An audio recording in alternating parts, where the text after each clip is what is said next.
thumbnail یکی از مهمترین موضوعاتیه که با توجه زیادی بهش کردن و تاثیر زیادی برای گرفتن ویوی بالایی داره. سبکای زیادی برای thumbnail هست ولی امروز سبک ترند رو یاد میگیرین بسازین. قبل از طراحی باید به این 4 نکته مهم توجه کرد.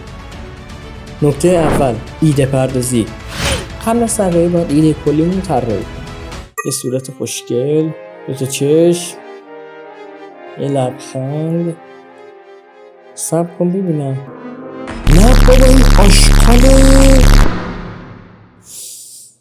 یه بار دیگه با آرامش شروع به طراحی میکنیم. خیلی آروم، نرم، لطیف شروع به طراحی میکنیم.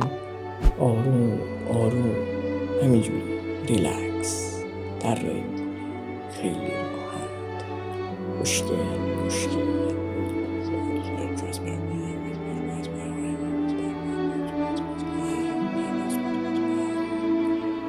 میریم سراغ نکته دوم، پیدا کردن فوتج. برای پیدا کردن فوتج کافی وارد این سه سایت بشین و اون چیزی که نیاز داریم رو سرچ کنیم و با کمی گشتن پیدا میکنیم. نکته سوم، جایگذاری فوتج. بعد از پیدا کردن عکس‌ها کافی عکس‌ها رو نسبت به ایده‌ای که اول طراحی کردیم جایگذاری کنیم. نکته چهارم، نورپردازی و مچ. اول با استفاده از کرو بک‌گراندمون رو تیره میکنیم و بهش سایه میدیم.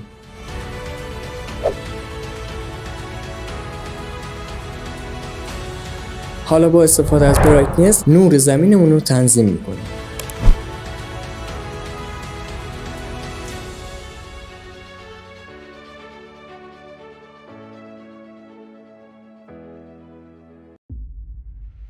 حالا وقتش رسیده که تک تک سوژه ها رو بیاریم و با هم دیگه مچ کنیم. اول از همه با استفاده از هیو سچوریشن رنگ بالشت رو تغییر میدیم. بعد با استفاده از اکسپوژر بهش سایه میدیم.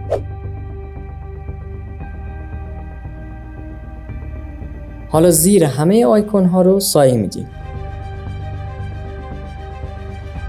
حالا برای اینکه کارمون بهتر بشه یک اکسپوژر اضافه میکنیم و به همه آیکون ها سایه میدیم.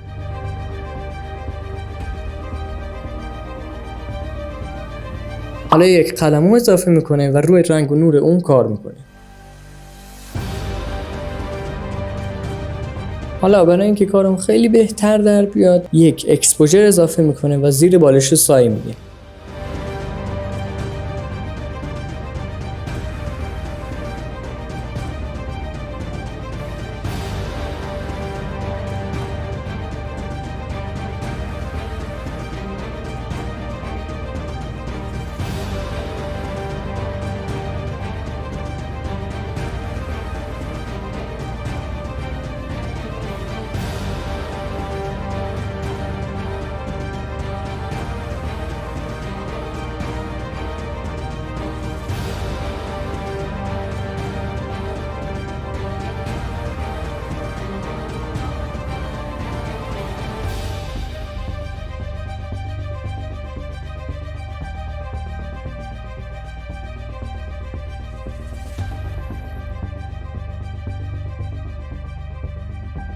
حالا برای اینکه کار طبیعی در بیاد یک کپی از بالشتمون میگیریم و به عنوان ریفلکت ازش استفاده میکنیم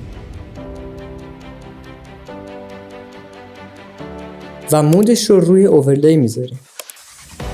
حالا برای اینکه کار جذابتر بشه یک اکسپوژر اضافه میکنیم و میزانش رو زیاد میکنیم و مرکز تمام آیکون ها رو روشن میکنیم.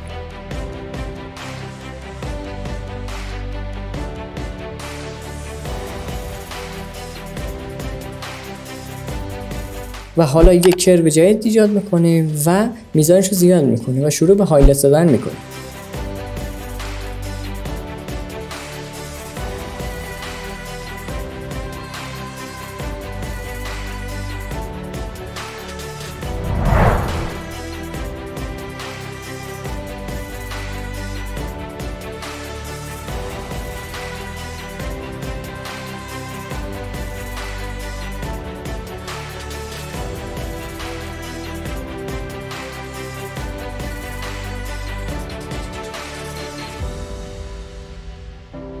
حالا برای اینکه کارمون جذاب‌تر بشه یک سالید کالر ایجاد میکنیم و مودش رو روی لینیر داج اد میکنیم و شروع به گلو زدن میکنیم.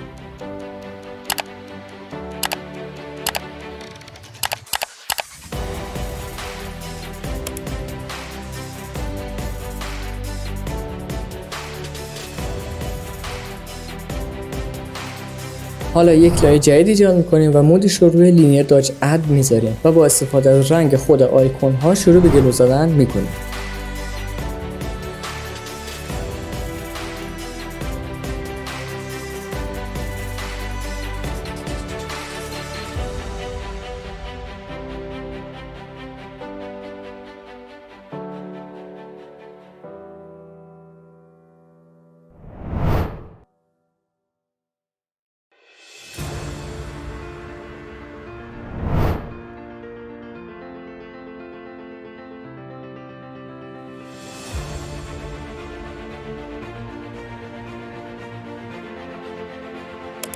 برای جزئیات کارم میتونید یک سری اوورلی های خاک اضافه کنید به کارتون.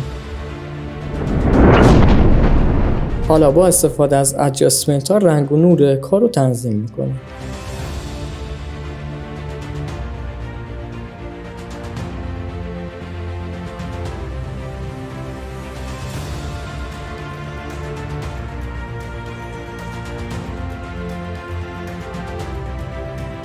و در آخر با استفاده از کمرا رنگ و نور کارمون رو تنظیم می‌کنیم.